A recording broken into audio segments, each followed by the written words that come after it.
Hi, this is Ray at Whitney Auto in Fredericksburg, Virginia, and today we're going to do an oil and filter change on a 2004 Mazda RX-8. We picked this car up as a project. There's a couple other videos on it, but today, to set a baseline for everything, we're going to change the oil on it. So let's get started. I'm going to keep it quick.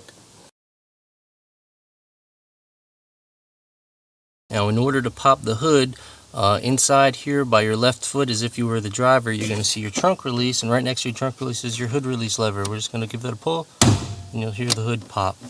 With the interior release pulled, the hood will pull up slightly, and now we must release the secondary latch. Right here, we're pushing it to the driver's side in order to pop the hood open. As we raise the hood, we're going to pull the hood prop rod here up, and there's a hole here labeled with an arrow. It's going in there. Now that we have our hood open and we need to remove our engine cover, we're going to do that by popping up both sides of the cover out of the grommets and then pulling it forward. We're just going to set that aside for now.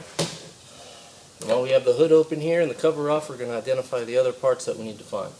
Okay, first, this is your oil filler cap. On this car it's yellow, yours might be black. Regardless of the color, you're going to want to pop it off and look at it and make sure that the O-ring is in place.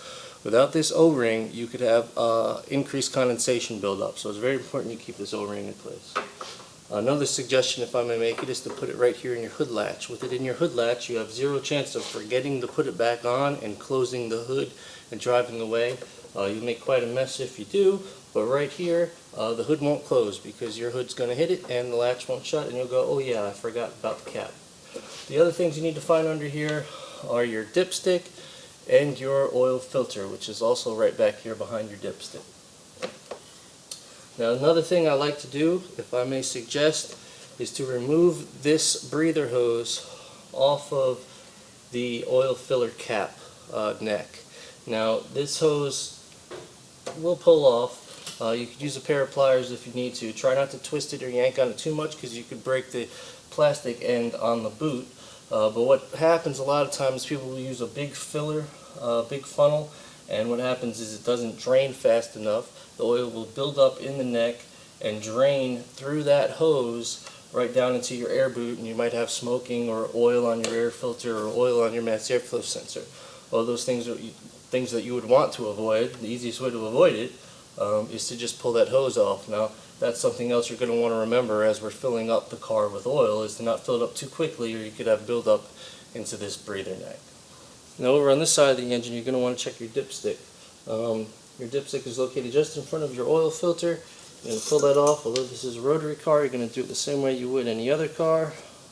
Pull it out, wipe it off with a rag.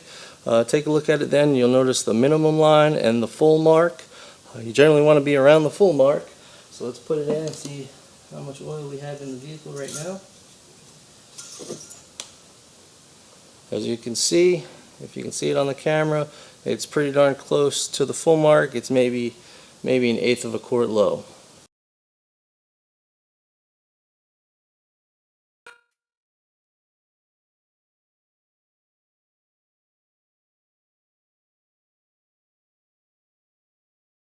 Vehicle up in the air, we're going to pop out the oil drain plug.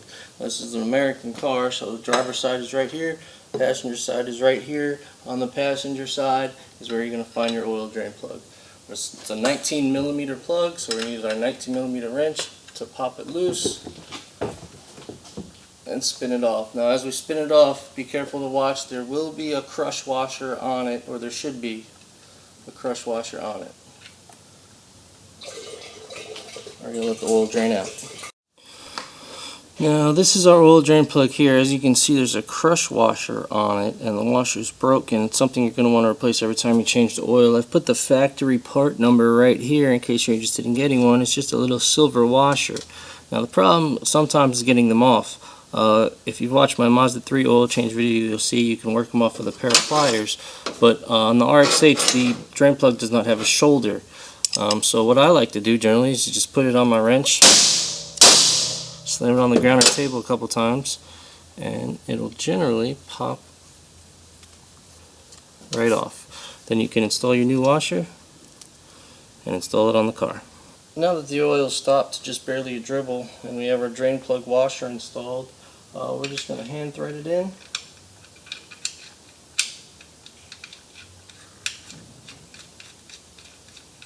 and then tighten it down with our wrench. Now that we've drained out the oil, we need to pull off the oil filter so we can change it out. It's located again right here behind your dipstick. I'm a right-handed individual. It's easiest for me to reach down here with my right hand and twist it out. Now if it's stuck or the car's too hot, you might want to use a wrench, and because of the location it's kind of hard to get a pair of regular conventional oil filter pliers back there. The combination that I found works the best is your claw style oil filter wrench, a 3/8 inch universal socket on the back of that, and a 10-inch extension. With that in place, you can fish it down in there. So here's a look of how the tool will look if you use the setup I have. If it's stuck, as you can see, my hand is plenty out of the way of anything hot, and I can easily turn it loose. Broken it free with the tool, I can reach in quickly with my hand and spin it the rest of the way off.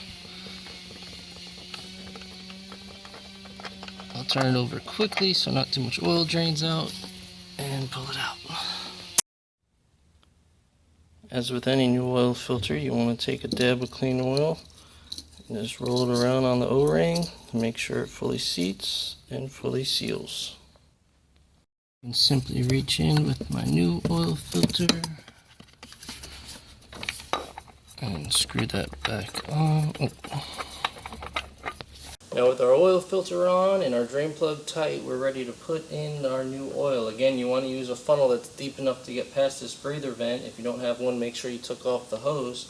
I use an old Redline fluid bottle with the bottom cut off of it that I've cleaned out.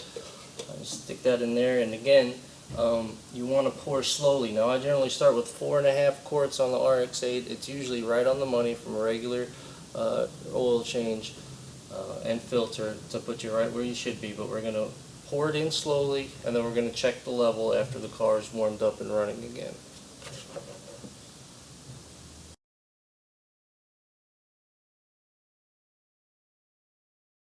We're going to reinstall our oil filler cap and plug back in that vent hose. Next, we're going to get in the car and start it up. Now inside the vehicle, we're going to turn the key on. We're going to notice the red oil light turn on and off, and when we start the car up, we want to make sure that oil light doesn't flash back on. It doesn't, so we're good. We're going to get out and check for leaks, and if we have no leaks, we're going to let it warm up. After we check the car for leaks, we continue to let the car warm up.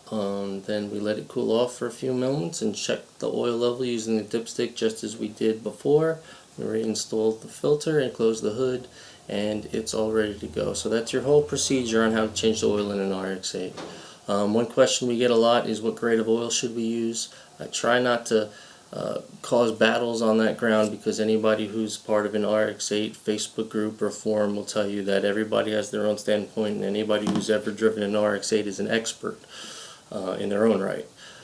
But as you saw on the cap, it says 5W20. That's what Mazda recommends, and if you're in warranty, I would certainly recommend you do what the warranty recommends and requires so you can keep your warranty. Now, I personally use Castrol GTX 10W40 in my vehicles, but I encourage you, before slandering or making hate of Mazda's recommendations or any other oil, that you just do your own research and use what you feel is appropriate and what other people can tell you has worked for them. Again, this video is a series that we've put out on the red RX8 that we picked up as a shop project. There will be other videos, and your subscriptions and your likes do help. So if you have comments, questions, please feel free to post them here on YouTube. I do appreciate it. I hope that you all can subscribe and see the videos as we continue to post them. Thanks for watching. It's Ray at WhitneyAutoRepair.com.